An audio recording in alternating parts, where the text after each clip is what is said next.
Hi, எல்லோரும் எப்படி இருக்கீங்க? நான் ரொம்பவே நல்லா இருக்கேன். ஆக்சுவலாக இன்றைக்கி ஒரு க்ளீனிங் vlog தான் பார்க்க போகிறோம். நான் இப்போ தான் க்ளீன் பண்ணேன்.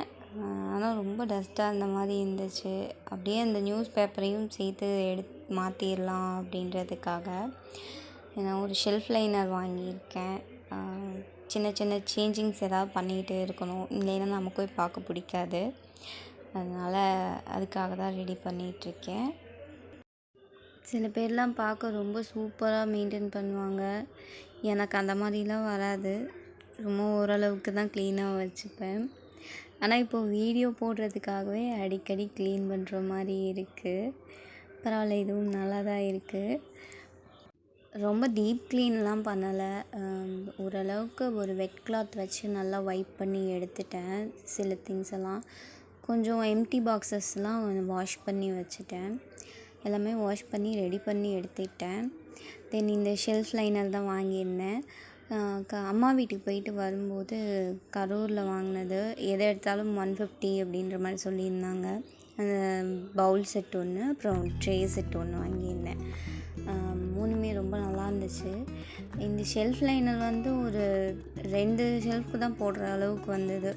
பேலன்ஸ் வந்து ரொம்ப கொஞ்சமாக தான் இருந்தது. அதையும் ஸ்டாண்டில் வச்சுட்டேன். நல்லா இருந்தது. ஓவரால் லுக் பார்க்க ரொம்பவே நல்லா இருந்தது. எனக்கு ரொம்ப பிடிச்சிருந்தது. இன்னும் கூட வேறு மாதிரி பண்ணலாம், பட் இப்போதைக்கு இது ஓகே அப்படின்ற மாதிரி இருந்தது. நீங்கள் எல்லோரும் எப்படி இருக்குன்னு பார்த்துட்டு கமெண்ட்ஸில் சொல்லுங்கள். இந்த ஒர்க்கெல்லாம் முடிச்சுட்டு ஈவினிங் போல் சந்தைக்கு போகிற மாதிரி இருந்துச்சு. அதுவும் இல்லாமல் அப்புறம் பானையை மேலேருந்து கீழே இறக்கியாச்சு. ஏன்னா தண்ணி தாகமே அடங்க மாட்டேங்குது எவ்வளோ குடித்தாலும். அதனால் பானையை க்ளீன் அதில் தண்ணி ஊற்றி வச்சு தான் இப்போ யூஸ் பண்ணிகிட்ருக்கோம். ஏன்னா சூரியனுக்கு மிக அருகில் இருக்கும் ஊர் எங்கள் ஊர் தான். அதனால தான் அப்படி இருக்கும்னு நினைக்கிறேன். இப்படியாக இந்த 1 டே போயிடுச்சு. அப்புறம் ஷெல்ஃப் மட்டும்தான் ஃபஸ்ட் டே க்ளீன் பண்ணேன். அப்புறம் கவுண்டர் டாப்புக்கு ஸ்டிக்கர் வாங்கியிருந்ததாக சொல்லியிருந்தேன் இல்லையா, அதையும் இன்னும் மாற்றாமே இருக்கேன். அதை மாற்றணுன்ட்டு அப்புறம் மறுநாள் அதை தான் பண்ணிகிட்ருந்தேன். இது நான் போட்ட கோலம் எப்படி இருக்குன்ட்டு கமெண்ட் பண்ணுங்கள். Next kitchen counter top clean பண்ணலாம் அப்படின்ட்டு போனேன். கொய்யாப்பழம் வாங்கிட்டு வந்திருந்தேன். அதை அப்படியே சாப்பிட்டுக்கிட்டே ஒர்க்கை பார்த்துட்ருந்தேன். இது கொஞ்சம் கஷ்டம், ஏன்னா ஆல்ரெடி ஒட்டி இந்த ஸ்டிக்கர் வந்து கொஞ்சம் ஹார்டாக இருக்கும், எடுக்கிறதுக்கே கஷ்டமாக இருந்தது. அதை அப்படியே ஒரு வழியாக எடுத்துட்டேன். அதுக்கே ஒரு 1/2 அன் ஹவருக்கு மேலே ஆகிடுச்சு. ரொம்ப ஸ்வெட் ஆகிடுச்சு. பெரிய பிரச்சனை என்னென்னா, கிச்சனில் போய் நின்னா இப்போல்லாம் வேர்த்து கொட்டுது. மதியத்தில் தான் எதுவுமே பண்ணவே முடியல. போகிற போக்க பார்த்தா கிச்சனுக்கே ஏசி தான் போடணும் போல்.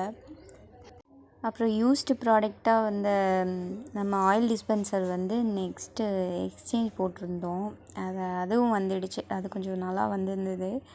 அது நான் வீடியோவில் காட்ட மறந்துட்டேன். அப்புறம் ஸ்டிக்கர் பேஸ்ட் பண்ணிவிட்டு அப்புறம் இந்த ஸ்டாண்டில் எல்லாமே எடுத்து வச்சுட்டு பார்க்கறதுக்கு ரொம்ப நீட்டாக இருந்துச்சு. அப்புறம் கீழே இருக்கிறது வந்து உப்பு ஜாடி, எங்கள் அப்பாயோடது. அது அவங்க ஞாபகமாக அப்படியே வச்சுருக்கேன். எனக்கு ரொம்ப பிடிக்கும். சின்ன வயசுலேருந்தே அதை பார்க்கும்போதே நினச்சிட்டே இருப்பேன், அதை நம்ம எடுத்துக்கலாம் அப்பா இல்லாதப்போ அப்படின்ட்டு.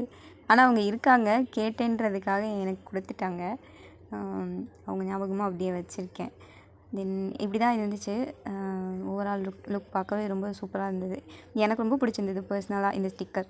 இது மீஷோவில் தான் நான் வாங்கியிருந்தேன். அப்புறம் ஈவினிங் போல் என் குட்டி வாள் பாஸ்தா செஞ்சு கொடுக்க சொல்லி 2 டேஸாக கேட்டுகிட்டே இருந்தான். ரொம்ப மினிமலாக இன்க்ரீடியன்ட்ஸ் யூஸ் பண்ணி சிம்பிளாக தான் பண்ணியிருந்தேன். ஃபஸ்ட்டு சால்ட்டும் அப்புறம் ஆயிலும் போட்டு பாயில் பண்ணி எடுத்து வச்சுட்டு, தென் வெங்காயமும் தக்காளியும் அரைச்சி ஊற்றிட்டு, வெங்காயம் கட் பண்ணி போட்டிருக்கோங்க, தக்காளி அரைச்சி ஊற்றணும், இஞ்சி பூண்டு பேஸ்ட் போட்டு, அப்புறம் ரெடிமேட் மசாலா மிக்ஸ் ஒன்று வாங்கி வச்சுருந்தேன், அதை அப்படியே போட்டு செஞ்சாச்சு. டேஸ்ட்டும் நல்லா இருந்துச்சு. ரொம்ப ஸ்பைசியாகவும் இல்லை, ரொம்ப சப்புனும் இல்லை, நல்லா இருந்தது. என் பசங்களுக்கு மேக்ஸிமம் காரம் இல்லாமல் இருந்தாலே எல்லாமே சாப்பிட்ருவாங்க. அதனால் அவனும் ரொம்ப நல்லா இருக்குன்னு லைக் பண்ணி சாப்பிட்டான். செஞ்சு சாப்பிட்டுட்டு இந்த டேவை கம்ப்ளீட் பண்ணியாச்சு. இன்னொரு நாள் இன்னொரு வீடியோவில் பார்க்கலாம். உங்களுக்கு பிடிச்சிருந்தா கமெண்ட் பண்ணுங்கள், ஷேர் பண்ணுங்கள், சப்ஸ்கிரைப் பண்ணுங்கள். பாய்.